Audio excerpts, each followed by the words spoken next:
أينما كنا أينما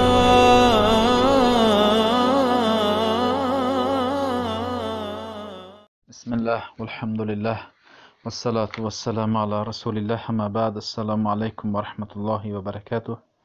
حدیث از انس ابن مالک رضی الله عنه روایت شده از شماره حدیث در کتاب بخاری 705 باشد.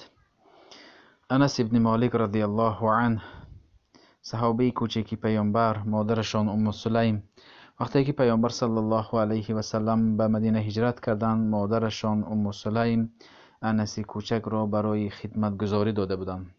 انس کوچک در دست مبارک پیامبر صلی الله علیه و سلم تربیه یافتند و حدیث های بسیاری روایت کردند.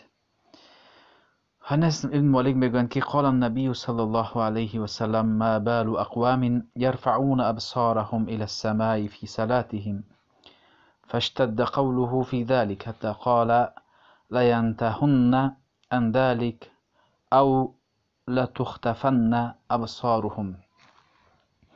پیامبر صلی الله علیه و سلم گفتند ما بال اقوام،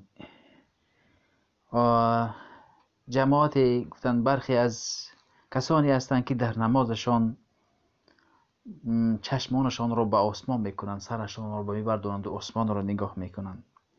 پیامبر صلی الله علیه و سلم این را سرزنش کردند، مذمت کردند، گفتند این طرف نکنند. حتی اینکه گفتند که یا که از این کارشان بایستند، آسمان را در نماز نگاه نکنند، بالا را نگاه نکنند، یا که چشمان آنها کور می شود. یک قاعده است که تنبیه ادنا الی الاعلی. اکنون ببینید که هر کسی که نماز میخواند و آسمان را نگاه میکند، الله، پیامبر صلی الله علیه و سلم سرزنش کردند که این گناه کبیره گفتند، زیرا انسان در نماز خشوع و حضور دل را نگاه دارد، آرامی را نگاه دارد، این طور و این طرف را نگاه نکند. زیرا الله میگوید قد افلح المؤمنون الذين في صلاتهم خاشعون. مؤمن ها نجات یافتند، همان مؤمن هایی که در نمازشان خشوع میکنند و الله را پرستش میکنند، گویا که الله را میبینند. الله را اگر نبینند، الله آنها را میبینند. همانطور در مراقبت الله در همه حالت میباشند. برای همین در این حدیث یک اشاره است که کسانی که نماز میخوانند و آسمان را نگاه میکنند، این به گناه کبیره مبتلا میشوند.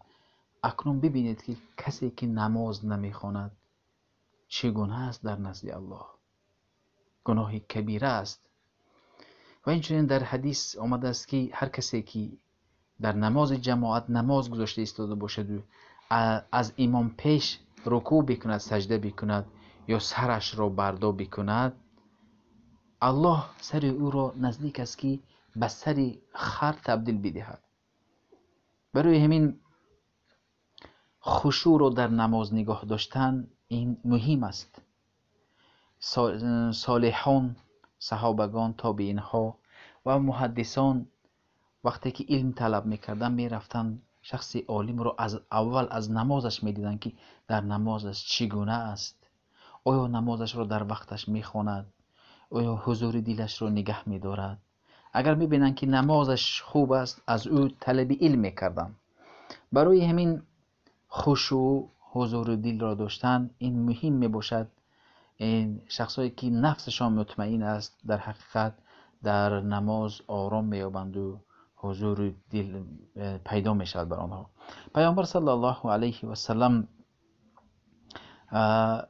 میگفتند به صحابگان خشوع و رکوع ها و سجده شما از من پنهان نیست. من شما را در نماز میبینم چگونه نماز میگذارید، اگرچند که من امام هستم. اینه که از خصوصیت های پیامبر بود که پس سرشان رو میدیدند که مردم چگونه نماز میخواند.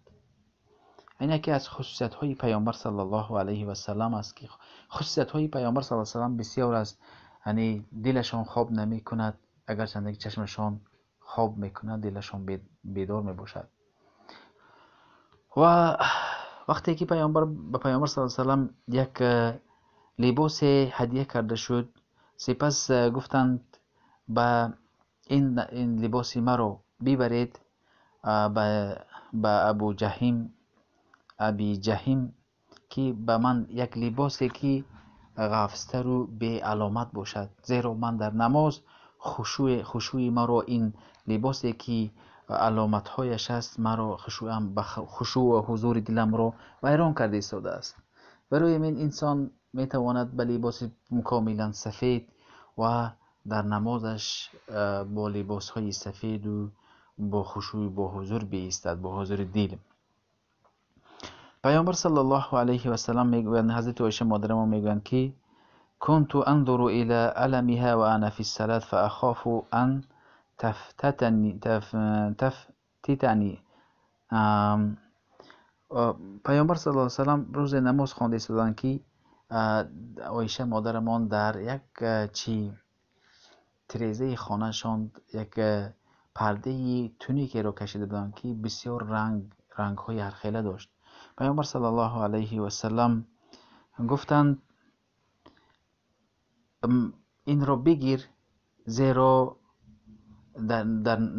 در نمازم فقال النبی امیتی ان قرامکی هذا، گفتند که این پرده را بگیر، زیرا فانه لا تزال تزاوره تعرض فی الصلاه، گفتند که این پرده را بگیر، بعضی صورت هایی است که به نظر چشم من می آید و در نمازم خلل می دهد.